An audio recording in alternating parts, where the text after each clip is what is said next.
बिस्मिल्लाहिर्रहमानिर्रहीम। अस्सलाम वालेकुम। नाज़रीन गिरामी, आज की वीडियो में हम आपको बताने वाले हैं कि जब एक मस्जिद का मुअज्जिन जिन्नात के साथ नमाज अदा करने लगा तो फिर उसके साथ क्या हुआ। ये सब कुछ जानने के लिए हमारे आज की इस वीडियो को आखिर तक लाजमन देखिएगा। और अगर आपने अभी तक हमारा चैनल सब्सक्राइब नहीं किया तो अभी सब्सक्राइब कर लें। नाज़रीन किराम, जिन्नात का वजूद है या नहीं, ये एक ऐसा सवाल है कि जिसका जवाब हर इंसान अलग अलग तरीके से देता है। किसी को इस पे शक होगा लेकिन मुझे नहीं, क्योंकि कुरान और अहादीस में ये बात साबित है। जिन्नात जिसे अल्लाह तबारक व तआला ने आग से पैदा किया है और एक दिन इंसानों की तरह उन्हें भी फना कर दिया जाएगा, उनके वजूद को खत्म कर दिया जाएगा। वो भी हमारी तरह जमीन पर ही रहते हैं लेकिन हमें नजर नहीं आते। अगर कभी अचानक नजर आ जाएं तो और बात है। कुछ जिन्नात बुरे हैं और कुछ अच्छे। ये अपनी ख्वाहिशात को पूरा करने के लिए इंसानों की मदद लेते हैं और इस इंसानी दुनिया में अपना वजूद बचा कर रखते हैं। मेरा नाम सुल्तान है। मैं एक छोटी सी मस्जिद में रहता हूँ। जब मैं बहुत छोटा था तो मैं मस्जिद के इमाम को मस्जिद की सीढ़ियों पे मिला था। उन्होंने ही मुझे सहारा दिया। मुझे नहीं मालूम कि मेरे माँ बाप कौन है, अलबत्ता मैं मस्जिद के इमाम को ही अपनी माँ और अपना बाप समझता हूँ। जब से मैंने होश संभाला है तब से मैं मस्जिद के मुनहिका कमरे में ही रहता हूँ।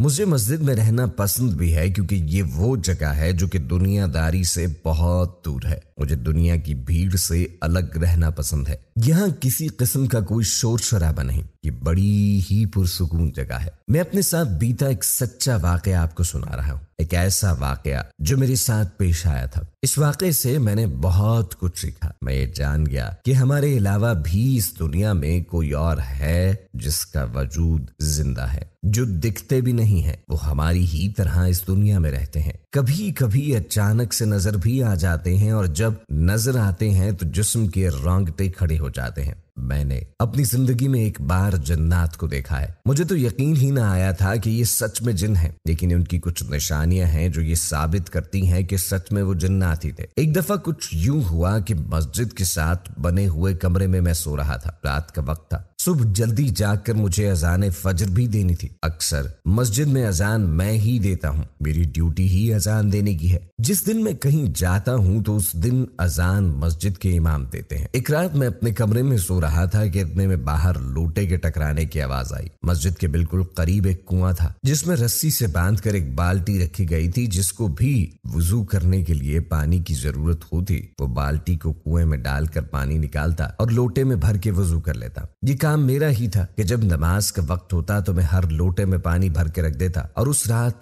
ऐसा ना हुआ। मैं अपने कमरे में सोया हुआ था, तभी बाहर से लोटे की आवाज आने लगी। ऐसा लग रहा था कि जैसे कोई बाल्टी से कुएं का पानी निकाल रहा हो और फिर उसे लोटे में भर रहा हो। रात की खामोशी में मुझे वो आवाज साफ सुनाई दे रही थी। मेरे कमरे की खिड़की खुली थी। मैंने बाहर झांक कर देखा। रात का वक्त था। चारों तरफ अंधेरा, सिर्फ खामोशी थी। अगर खामोशी का कोई तोड़ रहा तो वो थी सिर्फ लोटे की आवाज। मैं सोच में पड़ गया कि इतनी रात को कौन होगा जो कुएं से पानी निकाल रहा है। फिर मुझे लगा कि शायद फजर का वक्त हो गया है और ऐसा मुमकिन है कि मुझे पता ही ना चला हो। आज मैं बहुत देर तक सो गया। हो सकता है कि किसी और ने अजान दी हो। मैं जल्दी से तैयार होकर अपने कमरे से बाहर निकला। जैसे ही मस्जिद की तरफ बढ़ा तो देखा कि नमाज शुरू हो चुकी है। मैं फौरन कुएं के पास गया और वुजू करके जमात में शामिल होना चाहा, लेकिन जब मैं मस्जिद के पास पहुंचा तो मैं दंग रह गया, क्योंकि वहां जिस नमाजी की चप्पल रखी थी वो बहुत ही बड़ी थी। इतनी बड़ी चप्पल के जिसका मुझे अंदाजा न था। मैं जिस मोहल्ले में रहता था वहां किसी की भी चप्पल इतनी बड़ी न थी।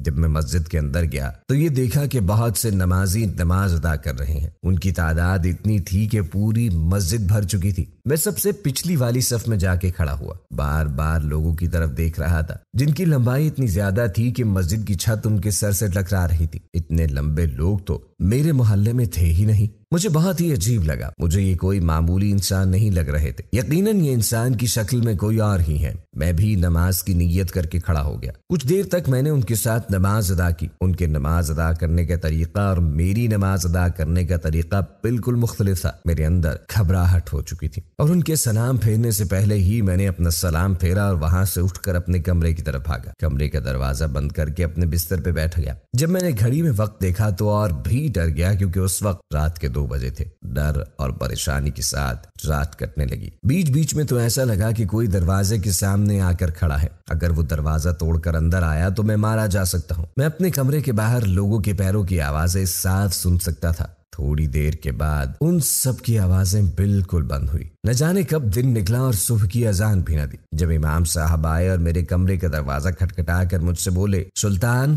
दरवाजा खोलो, मुझे तब भी डर लग रहा था। जब मैंने पूरी तरह से तसल्ली कर ली कि आवाज किसी और की नहीं बल्कि इमाम साहब की है, फिर मैंने दरवाजा खोला। मैंने रात वाली सारी बात इमाम साहब को बताई तो तब इमाम साहब बोले कि रात में तुमने जिसको देखा वो कोई और नहीं बल्कि जिन्नात थे, जो अक्सर रात के वक्त किसी मस्जिद में नमाज अदा करते हैं और जब रात के वक्त अपने काफिले के साथ कहीं जाते हैं और रास्ते में कोई मस्जिद मिल जाए वहां पे नमाज अदा कर लेते हैं। इमाम साहब की बात सुन के मेरा दिमाग सुन हुआ, क्योंकि रात में जिनसे पाला पड़ा था वो कोई और नहीं बल्कि जिन्नात थे। उस रात के बाद मैं बहुत संभल गया। चाहे कुछ भी हो जाए मैं अपने कमरे से बाहर नहीं निकलता। कमरे से बाहर निकलना बंद कर दिया। रात के वक्त जितनी भी आवाजें आए मैं अपने कमरे के अंदर ही रह जाता हूँ, लेकिन कभी भी वहां से बाहर नहीं निकलता। एक बात तो जान गया हूँ कि इस दुनिया के अलावा एक और दुनिया है जिसमें जिन्नात के राज छुपे हैं, जो हमेशा हमारे ही आसपास रहा करते हैं। वो दिन है और आज का दिन। मैं रात को बेवजह बाहर नहीं निकलता और उस दिन के बाद मुझे यकीन हो गया कि अल्लाह तबारक व तआला ने हमारी मखलूक के अलावा दीगर मखलूकात को भी बनाया है जो हमारे साथ इस दुनिया में रहती हैं। इसीलिए हमें ना ही उनके रास्ते में आना चाहिए और ना